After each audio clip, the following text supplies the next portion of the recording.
For about a year ago now, um, I've been working on a DIY power using 18650 cells. All right, this is not something I plan to put on YouTube. Just recently, my family members, told me that I should put it on YouTube so that everybody can see and get a like and share and all that. So for the last since November 2024, I've been working on this project. I've been working on the 14S 100P. In Nigeria here is typically difficult to get these cells. Usually we go to computer village in Ikeja to buy used laptop batteries and all that, and then we open them, we harvest what is it called, cells, we test them and all that. But that route is kind of expensive now because those bulky that are involved in selling those used laptop battery are now selling at higher rate. What I was doing this, I found a friend, saw a friend online who introduced me to someone in Kano who sells Second Life good cells, Second Life 18615 cells, good one indeed. Yeah, I bought a lot of them. I bought about 1,500 cells, which I tested. I used some for some project, and then I decided to put these 1,400 cells into 14S 100P. What you're seeing on the screen right now is I've gotten to almost the final stage. I didn't record how I test those cells by making sure that they read above 3.0 volts, and after that I charge them to 4.0 to make sure that they can charge to 4.0 volts, and then after that I leave them to stay for 4 weeks, just to just to know which of the cells would discharge, would lose their voltage. They call it a self-discharge test. Those that actually did, remove them from the from these cells, and then this, what you're seeing on the screen, the one that passed my test. And after the self-discharge test, what I did after that was to test the cell's capacity using my little cola. I actually use little cola charger, and then this Chinese charger with 8 channels. I don't know what they call it. I use that to carry out my capacity test, and they showed considerable, as in high capacity. So I have those blue one you're seeing at the top are showing 300 mAh. We have some that are 27 mAh, 2700 mAh. We have some that are 2600 mAh.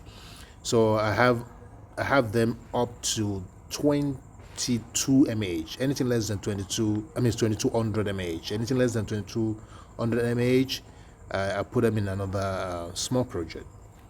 All right, so you've seen them here. I've done my repack.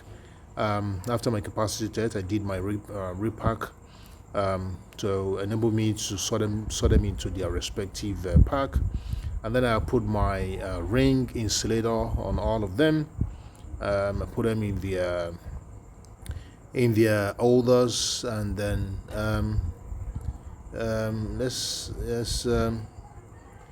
yeah. So this is where I put them. Here is all of them put together. You see them put together without spot welding, without anything. So what you're seeing there is 14S100P, and here you see them from the top, and this is another view. This is where I started. This is where I started spot welding them. So this is the negative end. I just use 0.15 nickel, pure nickel strip. Yeah, nothing like nickel plated. And I have my spot welder there. I'm using Sickle SW-SQ1 with my car battery. This is where I begin to spot weld them. Like I mentioned, this is my my spot welder. Very powerful, very rugged. I was lucky to buy these. I think in 2022, I bought it 2022. I bought it around 150,000 naira. With some accessories going to about 180,000. Very powerful. All right, so this is where I started spot welding, and I like to stop here.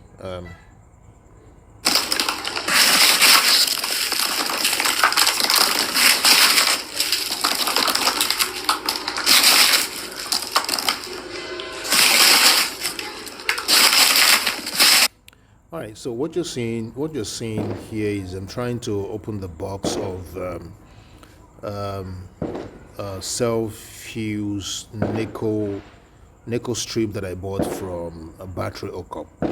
I'm just trying to show you how serious battery hookup package their puzzles to you. So you see, the item is actually down there in the box, but they have all these bubble forms. I don't know what they call it. To package stuff.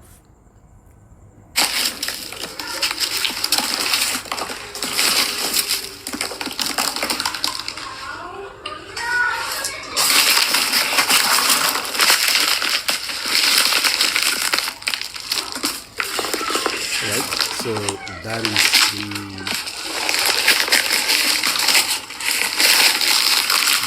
actually the cell level fuse nickel strip.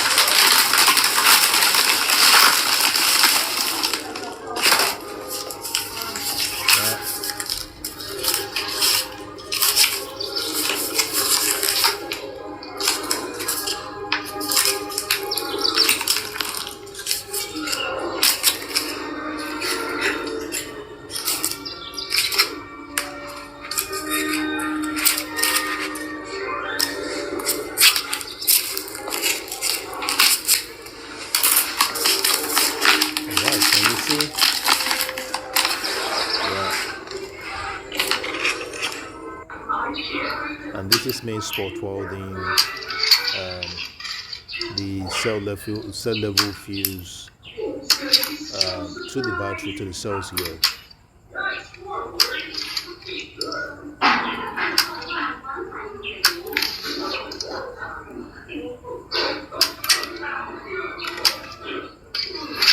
Alright, everything is sitting nicely.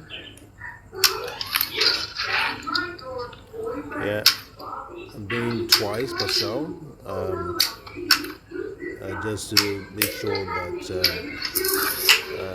they don't lose. Like, if you do one, sometimes it can lose.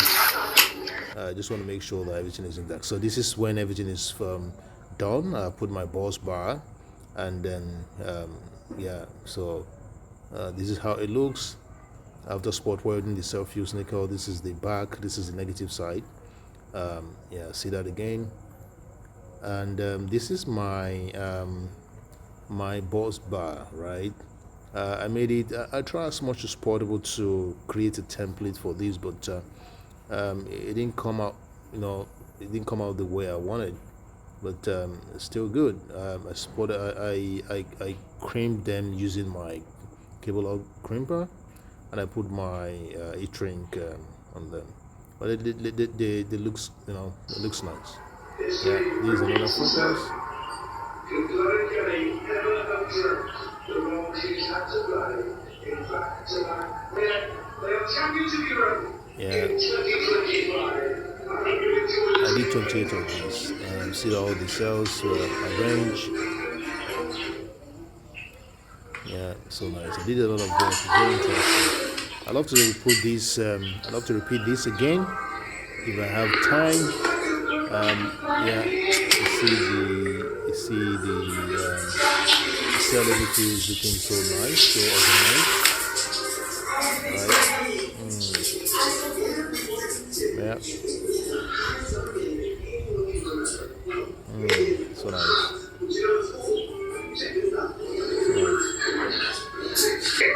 All right, this is the negative side of this. Everything is spot water to the cells. This is my first pack that I made. This is the first pack that I made. After putting the bus bar, I wrapped the entire pack with Captain tape, just to make sure that I actually chose Captain tape for two reasons. One, I want to be able to look in through the Captain tape to see the fuse if they are blown or not. And again, again, I've discovered that if you don't wrap them, if you leave them naked like that, probably in the next 5, 6, 7, 8 years, you start seeing the nickel strip getting becoming rusted, and I don't want that to happen. So that's why I put a Captain tape to wrap everything. Yeah, that's the first one. And I feel the capacity cells at the top, just the way just the way we pack arrange them.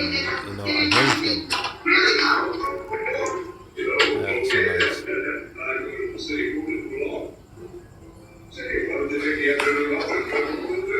nice. All right, so this is another one that I'm making right here, just outside my house. Front of the bag. I think that's all that I did. That's all that I did. I'll be showing you the progress of this in another video. Thank you so much. Thank you for your time.